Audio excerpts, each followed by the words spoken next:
Hi friends, welcome back to Nizam వంటలండి. ఈరోజు కొంచెం స్పెషల్గా చేసుకునే ఎగ్ గ్రేవీ ఇలా కనుక మీరు ప్రిపేర్ చేసుకుంటే చపాతీ పుల్కా అన్నంలోకి మాత్రం చాలా బాగుంటుంది. మరి ఈ ఎగ్ గ్రేవీ అయితే తినే కొద్దీ ఇంకా తినాలనిపిస్తుంది, చాలా కమ్మగా ఉంటుంది. మరి ముందుగా అయితే దీనికి కావాల్సిన కోడిగుడ్లను అయితే ఈ విధంగా ఉడికించుకోవాలి. ఈ గుడ్లు మాత్రం నేను ఒక 3 వరకు అయితే తీసుకున్నానండి. మీరు ఇంకా కావాలనుకుంటే ఎక్స్ట్రాగా అయినా యాడ్ చేసుకోవచ్చు. ఇప్పుడు మిక్సీ జార్లోకి ఉల్లిపాయలు వచ్చేసి మీడియం సైజు ఉన్నటువంటి ఉల్లిపాయలు 2 తీసుకోవాలి. ఇందులోనే అల్లం వెల్లుల్లి, దీంతో పాటు గుప్పెడు పుదీనా, గుప్పెడు కొత్తిమీర తీసేసుకోండి. ఇలా అల్లం వెల్లుల్లి పేస్ట్ ఇందులోనే మనం గ్రైండ్ చేసి తీసుకోవటం వల్ల మంచి ఎరోమా అనేది వస్తుందండి. టేస్ట్ చాలా బాగుంటుంది. ఇందులోకి కొంచెం నీళ్ళని యాడ్ చేసేసి ఇలా మెత్తగా గ్రైండ్ చేసేసుకోవాలి. మనం కలుపుకోవడానికి గ్రేవీ ఉండాలి కదండి. సో ముందుగా అయితే ఇలా మసాలా ప్రిపేర్ చేసి పక్కన పెట్టుకోవాలి. ఇప్పుడు ప్యాన్లోకి ఆయిల్ని కాస్త ఎక్కువగా యాడ్ చేసేసి ఇందులో 1 టేబుల్ స్పూన్ వచ్చేసి జీలకర్రని తీసుకోండి. కాస్త ఈ జీలకర్రని ఫ్రై చేసుకున్న తర్వాత ఇందులో టమాటా ముక్కలు తీసేసుకోవాలి. మీడియం సైజులో ఉన్నటువంటి టమాటాలు వచ్చేసి ఒక 4 వరకు అయితే తీసుకోండి.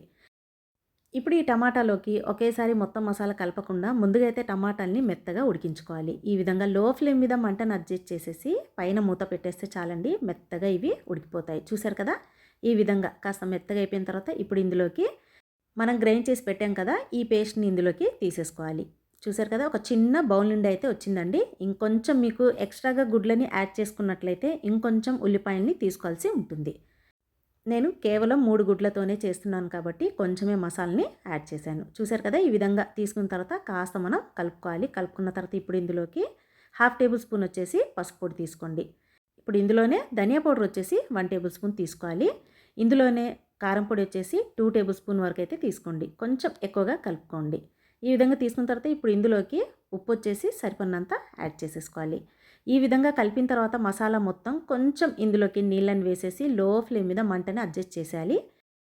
ఇప్పుడు మసాలా మొత్తం ఇందులోకి కలిపిన తర్వాత వెంటనే ఇందులోకి ఎగ్స్ని యాడ్ చేయొద్దు. ముందుగా అయితే మసాలాని బాగా ఉడికించుకోవాలి. అలా ఉడికించుకోవటం వల్ల మసాలా వాసన రాకుండా చాలా పర్ఫెక్ట్గా ఈ ఎగ్ కర్రీ అనేది వస్తుంది.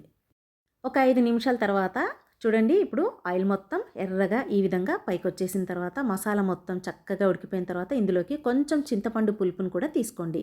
చాలా వరకు ఏంటంటే కొంతమంది పులుపు యాడ్ చేయకుండా చేస్తారు కదండి. కొంచెం మీరు పులుపు యాడ్ చేసి చూడండి, టేస్ట్ మీకే అర్థమవుతుంది.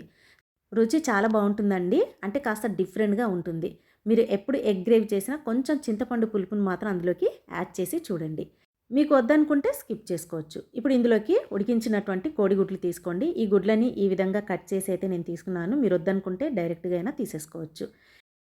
ఇందులోకి ఎగ్స్ తీసుకున్న తర్వాత ఒక 5 నిమిషాలు పెట్టేస్తే చాలండి, ఆయిల్ మొత్తం ఎర్రగా పైకి వచ్చేస్తుంది. అంతే అండి. ఇప్పుడు ఫైనల్గా కొంచెం కొత్తిమీరని కలుపుకోండి. అంతే అండి, చూసారు కదా.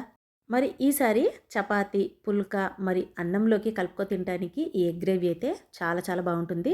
అన్నంలోనే కాదండి, మీరు బగారా రైస్లో కూడా ఈ ఎగ్ గ్రేవీని తినొచ్చు, అంత రుచిగా ఉంటుంది. మరి ఈసారి ఎగ్ గ్రేవీని ప్రిపేర్ చేయాలనుకుంటే స్పెషల్గా కాస్త ఇలా ట్రై చేసి ఎలా వచ్చిందో ప్లీజ్ నాకు కామెంట్ చేయండి. వీడియో నచ్చితే తప్పకుండా లైక్ చేయండి.